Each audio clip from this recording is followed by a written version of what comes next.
So Nicole, you briefly touched on AI, and we talked a Mm, little bit about those technologies. Those are continuing to evolve. We're still kind of at that beginning point still. I think we still don't know where it's going to go. But yeah. many learning designers I think are trying to understand how to Mm, use these tools well, and I think mm. that's the biggest challenge.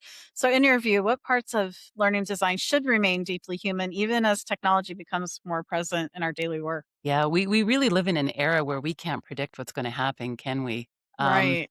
Yeah. so I I think AI is prompting us to revisit a much bigger question, is not how do we use AI, but we need to start asking ourselves, what is the purpose of learning when information is already abundant?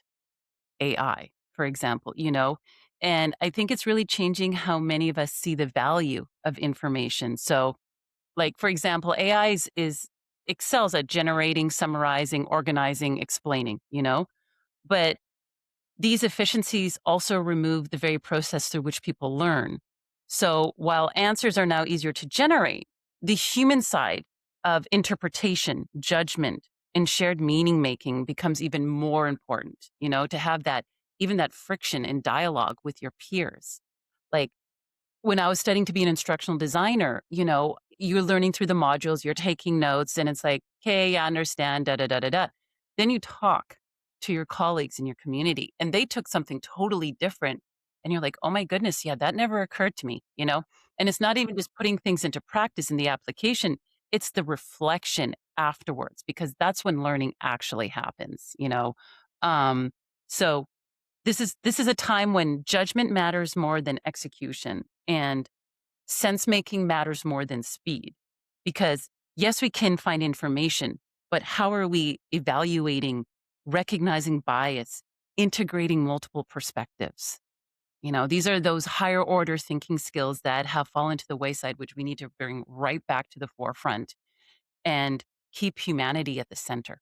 Despite what novel tool it is, great, use it as an amplifier, as a sound thinking partner, fabulous. But at the end of the day, the learning happens with the human. So important. I love that.